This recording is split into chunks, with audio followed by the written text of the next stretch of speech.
Hello everyone, welcome back to the channel. Tax audit report filing की due date को extend किया गया है, ये आप सभी लोग जानते हैं। लेकिन सोशल मीडिया पे एक न्यूज़ फैल रही है कि टैक्स ऑडिट के केस में जो आईटीआर फाइलिंग की डेट है उसे भी एक्सटेंड किया गया है।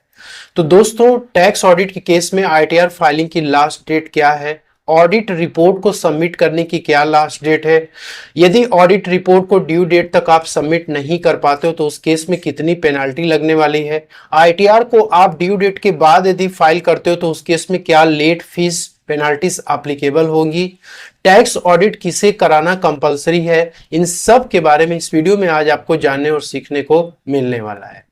वीडियो में आगे बढ़ने से पहले आप सभी से रिक्वेस्ट है कि यदि आप चैनल पे पहली बार विजिट किए हैं, वीडियो को देख रहे हैं, पसंद आती है तो चैनल को सब्सक्राइब जरूर करें और वीडियो को लाइक और शेयर जरूर करें। तो टैक्स ऑडिट किसे कराना कंपलसरी है?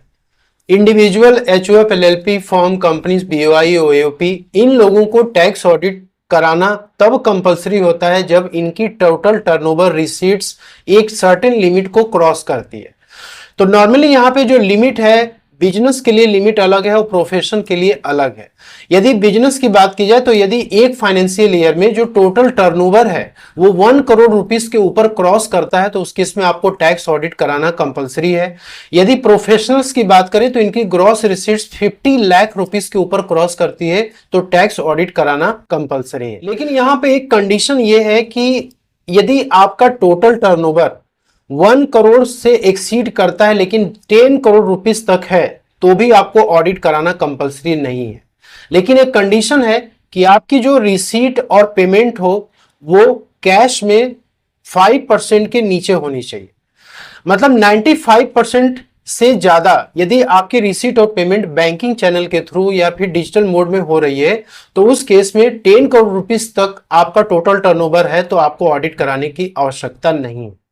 लेकिन यदि आपकी जो ट्रांजैक्शन है बिजनेस में वो कैश में ज्यादा है और ऑनलाइन या डिजिटल मोड में कम है तो उस केस में आपको 1 करोड़ रुपीस के ऊपर जैसे ही क्रॉस करेगा आपको ऑडिट कराना कंपलसरी हो जाएगा और प्रोफेशनल के लिए 50 लाख रुपीस के ऊपर क्रॉस करेगा तो ऑडिट कराना कंपलसरी है।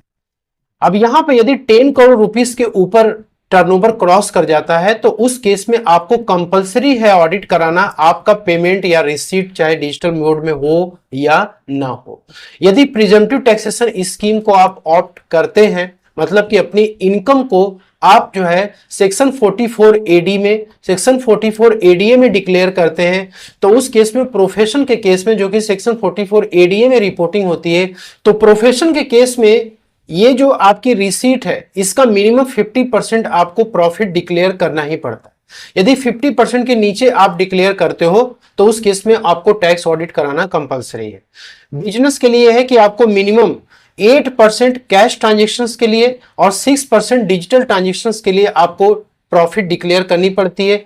यदि आप इससे 8% और 6% के नीचे अपनी प्रॉफिट डिक्लेयर करते हैं तो उस केस में भी आपको ऑडिट कराना कंपलसरी हो जाता है। अब बात करते हैं कि टैक्स ऑडिट रिपोर्ट फाइलिंग की जो ड्यू डेट है वो एक्चुअल में क्या है। देखिए, पहले क्या था कि 30 सितंबर 2025 टैक्स ऑडिट रिपोर्ट फाइलिंग की ड्यू डेट थी, लेकिन उसको एक्सटेंड किया गया। इसके लिए प्रॉपर सर्कुलर नंबर 14/2025 जो कि 25 सितंबर को रिलीज किया गया था और उसके अकॉर्डिंग इस डेट को एक्सटेंड करके 31 अक्टूबर 2025 कर दिया गया है। दोस्तों, यहां पे एक जनरल मिसकंसेप्शन लोगों के माइंड में आ रही है कि टैक्स ऑडिट रिपोर्ट को सबमिट करने की डेट से और आईटीआर फाइलिंग की जो डेट है उसमें 1 मंथ का गवर्नमेंट क्या करती है, टाइम लिमिट देती है। तो यहां पे 30 सितंबर पहले था तो आईटीआर फाइलिंग की डेट जो थी वो 31 अक्टूबर थी। टैक्स ऑडिट रिपोर्ट फाइलिंग की डेट को 31 अक्टूबर किया गया है। तो लोग ऐसा अपने माइंड में ये सोच रहे हैं कि आईटीआर फाइलिंग की जो लास्ट डेट होने वाली है वो 30 नवंबर 2025 होने वाली है।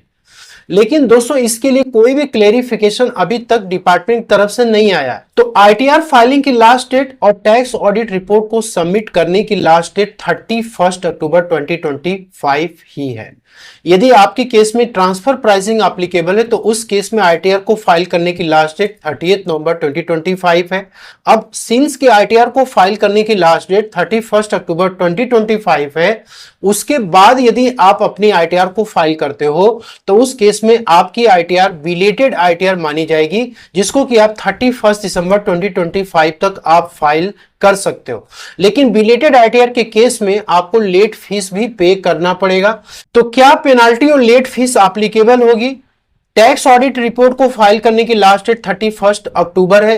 तो 31 अक्टूबर तक आप टैक्स ऑडिट रिपोर्ट को फाइल नहीं करते हैं, सबमिट नहीं करते हैं, तो उस केस में यहां पे दोस्तों पेनाल्टी एप्लीकेबल हो जाता है सेक्शन 271B में, जिसमें कि पेनाल्टी की जो लिमिट है वो है 0.5% ऑफ टोटल सेल्स और टर्नओवर, या मैक्सिमम पेनाल्टी 1,50,000 तक लग सकता है। तो इसलिए 31 अक्टूबर तक आपको अपनी टैक्स ऑडिट रिपोर्ट सबमिट करनी कंपलसरी है। अब आईटीआर फाइलिंग की बात करें तो यहां पर इसकी भी डेट लास्ट 31 अक्टूबर है। इसके बाद आप आईटीआर को फाइल करते हो तो उस केस में 5,000 की लेट फीस एप्लीकेबल हो जाएगी। तो बिजनेस से जो टोटल इनकम आपकी यदि वो 5 लाख रुपीस के ऊपर क्रॉस कर जाती है तो उस केस में 5,000 की लेट फीस पे करनी पड़ेगी।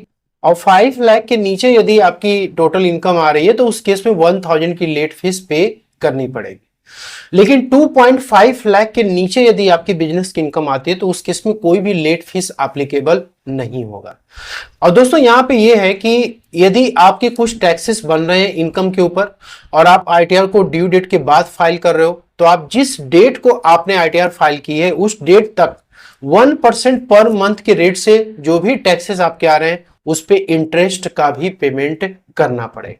तो ऐसे लोग जो कि ये सोच रहे हैं कि आईटीआर फाइलिंग की डेट को 30 नवंबर तक एक्सटेंड किया गया है, तो दोस्तों ये न्यूज़ बिल्कुल ही फेक है। आप इसके बहकावे में न जाएं, आप टाइम लिमिट के अंदर अपने इस वर्क को करें, वरना यहाँ पे दोस्तों इन सब पेनाल्टीज और लेट फीस आपके ऊपर एप्लीकेबल हो जाएगी। Hope you like this video में दी गई जानकारी आपको पसंद आएगी, तो अच्छी लगे तो लाइक शेयर जरूर करें। मिलते हैं नेक्स्ट वीडियो में। Thank you so much for watching.